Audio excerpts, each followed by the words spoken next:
Hello and welcome to the Art of Being Human.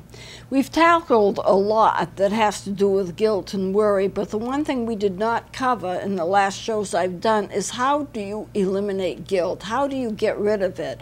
Do you even want to get rid of it? Is it doing something for you that you want to keep for some reason? Would you prefer to feel guilty than not? So my focus is I'd like to have you eliminate guilt. I'd like to have you deal with it where you need to deal with it and not just say, oh, I'm guilty, I'm not going to bother with it. I mean, if you have done something that you need to make amends for, you need to work that out. But you don't need to feel guilty over false guilt in which you have no responsibility. So how do you get rid of guilt? How do you eliminate it? I think you have to, first of all, know what's true guilt and what's false guilt. And I can't tell you that in terms of your own life right now because I don't know what you're going through. You're not sitting here with me. I'm not acting as your therapist. But you need to know, if analyzing the situation but not over-analyzing it, what do you really need to feel guilty with? And if you don't need to feel guilty, something really wasn't your fault, you're magnifying it, then how do you get rid of the guilt? Well, I think first of all, once you've determined that you're feeling too guilty for the situation, your emotions are too intense for what the situation is, then you need to accept the forgiveness that other people give you. If you ask for forgiveness for something that you've done, most people, in an act of graciousness, will say, yes, I forgive you. If they don't, that's their problem, not yours.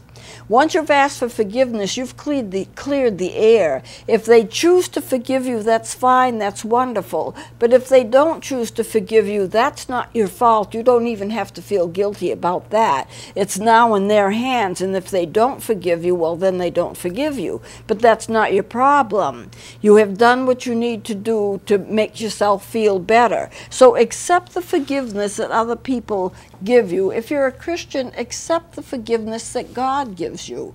Now, I deal with a lot of Christians because I've been a Christian counselor for many, many years. And many of them would rather feel guilty, or it seems to me like they'd rather feel guilty than accept the forgiveness that God gives them. But the problem is, if God has forgiven you and you don't accept that, what are you saying about God?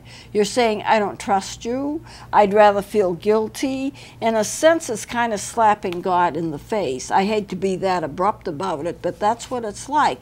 If somebody forgives you and you say, no, I won't accept your forgiveness, I'd rather feel guilty, that doesn't make any sense. And just as it doesn't make any sense when you're dealing with people, it doesn't make any sense when you're dealing with God either.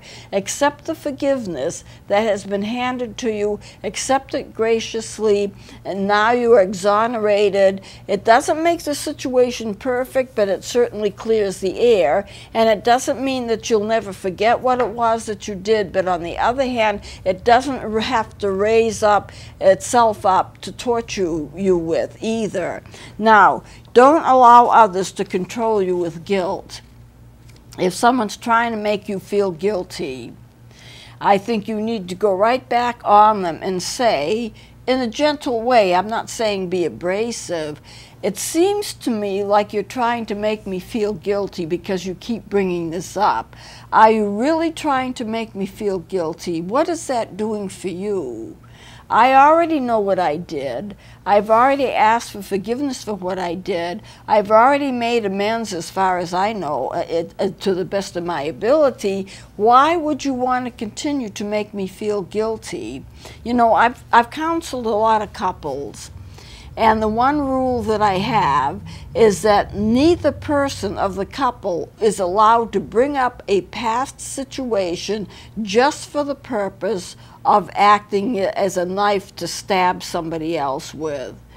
You know, 4 or 5 years ago you did this. Well, that's 4 or 5 years ago. That should have been resolved 4 or 5 years ago. If it's not resolved, we'll resolve it. But once it's resolved, don't keep bringing it up. You know, it's like you're using it as a battering ram to hurt somebody else with because you want them to feel guilty about this thing that they did. You know, forgiveness is a wonderful thing, and we are going to get into it, as I've said before, but once you forgive a person, it's over and it's done with. Even the Bible has a lot to say about forgiveness. The Bible says once God has forgiven you, at the Living Version says that it's like putting whatever you did in the depths of the sea. No one can find it. The reason no one can find it is that who can find anything in the depths of the sea? It's over and it's done with. Another way I think that the Living Bible has is that once a person has forgiven another, it's like putting it between your shoulder blades. No one can see behind their shoulder blades. No one can twist their neck around or their head around enough to be able to search out what's been put between their shoulder blades. It's like it's gone. The idea is that once you're forgiven, once you've made recompense, once you've apologized, once you've done everything else, after knowing what you really need to be forgiven for and what's false guilt, eradicating false guilt, you know what you have to deal with. And once you've dealt with that, it's over and it's done with. A lot of times we don't have to do anything at all. It's past history. And you have to just let things go. And anyone who is a gracious person will be willing to forgive another person. There's a story, this is kind of an unusual story about a couple that had a son. And the son died at the hands of another boy. The boy killed him, knifed him or something, and killed him and went to jail for it. And the parents of the son that was killed made the decision they really had to forgive the other boy. Otherwise, their life would be miserable. If you don't forgive when you should forgive, your life can be made miserable because it eats at you all the time. And forgiveness frees you from that. That's one of the reasons I will go into it. So they made arrangements somehow with the court, and they adopted the boy that killed their son. The boy had nothing. He didn't have decent parents. He didn't have a good place to live. He had nothing. And the son, of course, had been gifted with everything because they were good parents to their son, good and loving parents to their son. So they took this boy in and adopted him and did everything they could for him. And his life straightened out, and he became a very good human being. And it's all because he experienced the forgiveness of the person whose son had been killed, of the couple whose son had been killed. So forgiveness is powerful, and as I've said before, I will go into it. I've been asked to, and I will. But if you are hanging on to guilt and you're not willing to let it go, it will come up to haunt you, and you can't let that happen. You can't allow somebody to make you feel so guilty and never let that go, that you continually feel guilty, like you can't get over it because they're constantly reminding you of what you've done. That's a sin in itself, I think, because forgiveness is so powerful. It frees not only the person that you forgive, but it frees you of all of the emotions that you have, the difficult, horrible emotions that you have before you forgive. There's another story about a woman who had all kinds of, well, I would say almost arthritic symptoms. She was in a wheelchair. This is a true story. The other story was true as well, but she was in a wheelchair, and she had arthritic symptoms. She was paralyzed. She couldn't walk very well. She had a lot of body pain, and she was angry at her husband for something that he had done, and she was not willing to forgive him. Well, she went to a Christian healing service, and she became healed. She became healed. There was no more pain. You know, she could walk. She didn't need the wheelchair anymore, but she was told that if she did not forgive her husband for what he had done and for what he had already asked her forgiveness for, then what was going to happen is that her symptoms would return, because she was free of symptoms because she had let it go, and it no longer had an effect upon her body. See, our bodies and our minds are so intertwined that what affects us emotionally can affect us physically as well. So things were fine for a while, but then she started resenting him again. She wasn't going to let it go. Whatever he did, I don't know what he did. It doesn't even matter what he did for the sake of the story. But he just reminded him. She made him feel guilty. As a result of her bitterness against him, she started getting symptoms. And it was a few months, and then she was back in the wheelchair, and she couldn't move very well, and she had a lot of body pain and severe arthritic symptoms, if that's what the condition was. And he was around pushing her in the wheelchair, and she was making him feel guilty for what he did, and as a result of that, he was doing things to try to please her, and so he was doing what he could to please her. What a miserable way to live life. You know, you don't forgive somebody who's done something, they're not free, you're not free, but it affects the way your body works. Our minds and our emotions are all intertwined together. What affects us emotionally oftentimes affects us physically too. And a lot of times people who are arthritic, and I'm not saying it's the only cause for arthritis. I know there are a lot of people who have arthritis. I have it myself. But a lot of people have physical ailments, and they would be better if they weren't hanging on to grudges. And when you release that, it's like your body releases it too. Now, I don't know what the medical field would say about that, but it is true. The mind and the body work together. And so what she did was she wanted to hang on to her bitterness. She wanted to be angry at him. And I guess it's a case of if you can control somebody's emotions, you control them. She wanted him to feel so guilty about what he had done to her, whatever it was, that he was willing to whatever she wanted him to do just to get rid of the guilt. Guilt is so powerful. If you feel guilty, you'll do almost anything to get rid of the guilt if you can. And so if somebody releases you from it and says, well, it's not all that bad, you can just let go of that and not worry about it, I'm not holding it against you, then everybody's much better off, you see. Then the healing can occur. Now, to forgive somebody doesn't mean that you're going to forget what they did, and it doesn't mean that you're going to have them as personal friends. You may never see them again. You may never want to see them again. So it doesn't influence the fact of what your relationship is like. Your relationship may never be anything, and that's all right too if that's the way you want it. But you need to be able to let go. Just let go and not let emotions control your life, and not let other people control your life by manipulating your emotions. If they manipulate your emotions, they manipulate you. So you have to ask yourself, what are you gaining by staying on the emotional treadmill that you're on? What are you gaining if you feel guilty and you're not willing to get rid of it, or you don't want to get rid of it? What's the payback for you? There will be a secondary gain, because we know for sure that if you act in a certain way over a long period of time, or your emotions, you deal with the same emotions over and over again, you are getting some kind of a payback from that. There is a secondary gain from that. You need to be able to identify what that is.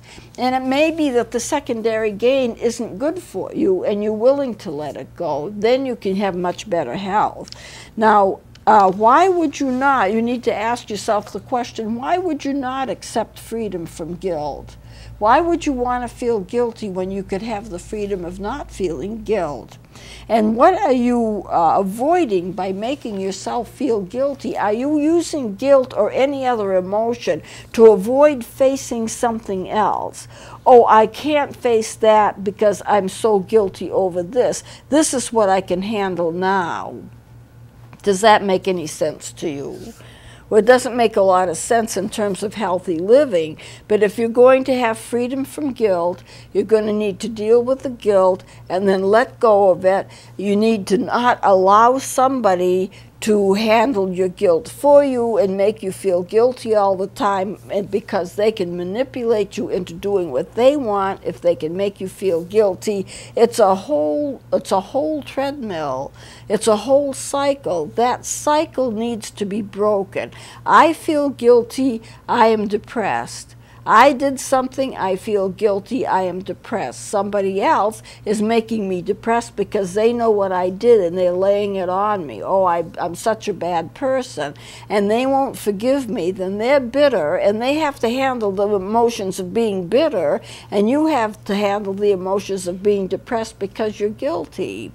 And the same thing for anger. A lot of depression is anger turned inward.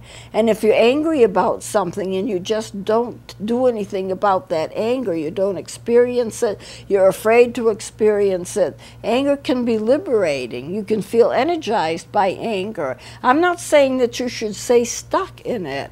I'm saying if you experience it, allow yourself to experience it and then let it go. Don't stay stuck in any emotion except the emotions of joy, peace, and the good ones that we all like to have. If you are just traumatized by something, then you need to deal with the trauma of what it is that you're dealing with and the emotions that that cause. Because you're not going to feel it, you're not going to have the emotions unless you have a reason for them.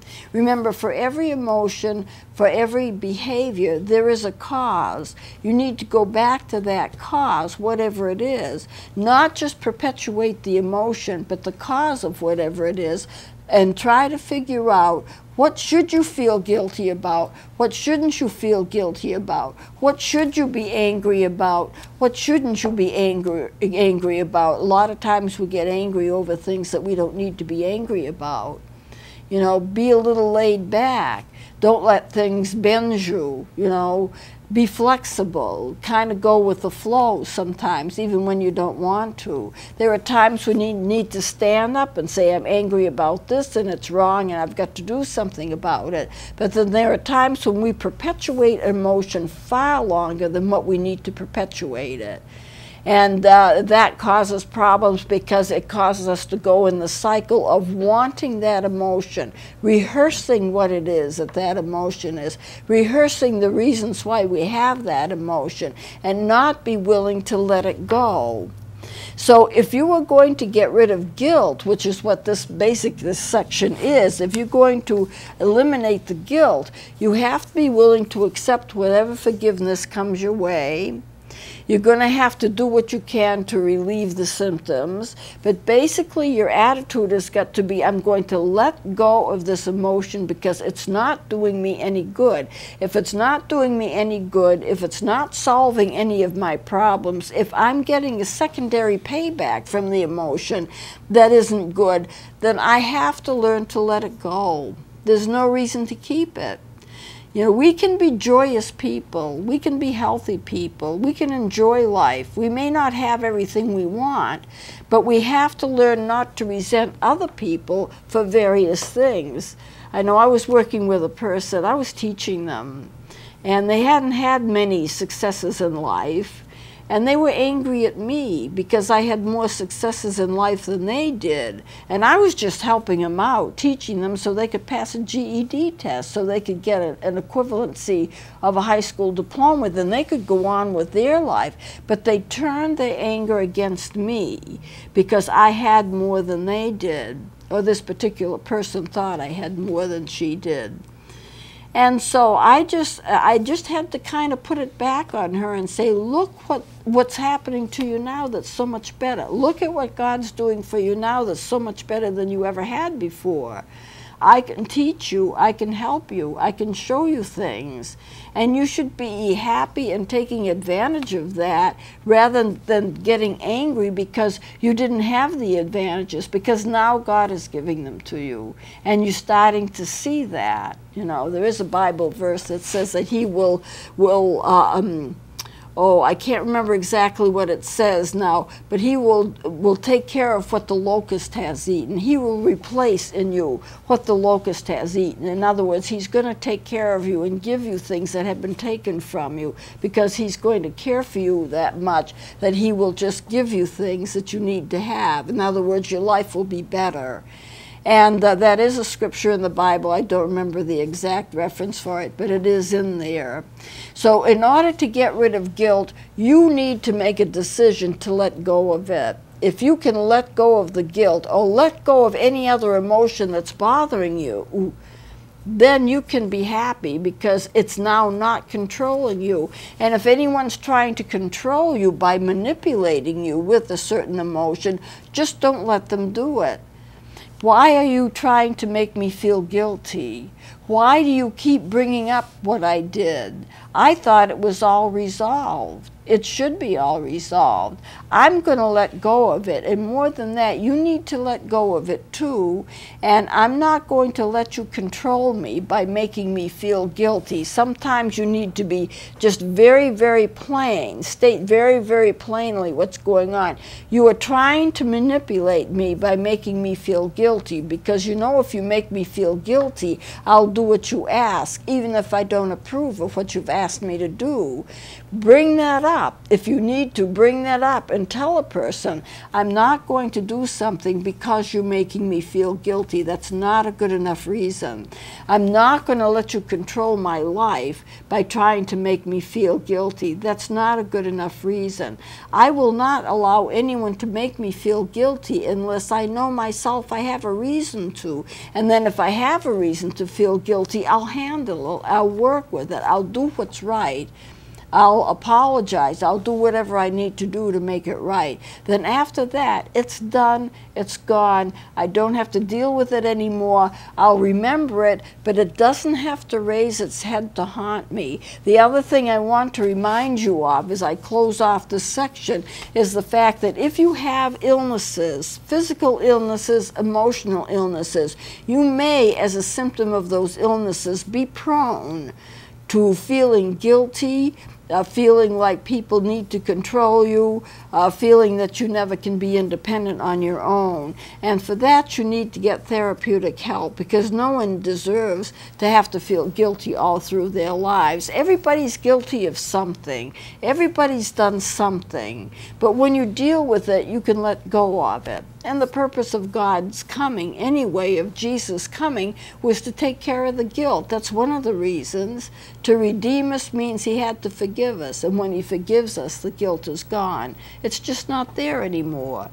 You can remember an incident, but it does not have to raise itself to haunt you. I can remember incidents and not be haunted by them. And that's partly the gift of forgiveness anyway. So I'm going to close it here. And just remember, if you're feeling that that you have emotions that are overwhelming you, get help with it. If you need to email me, I'll answer your questions on the air. But you don't need to stay stuck in an emotion that feels like it's destroying you. You don't have to stay stuck in it. So I will close off here, and we're going to go on to depression and grief next time. So we will see you next week.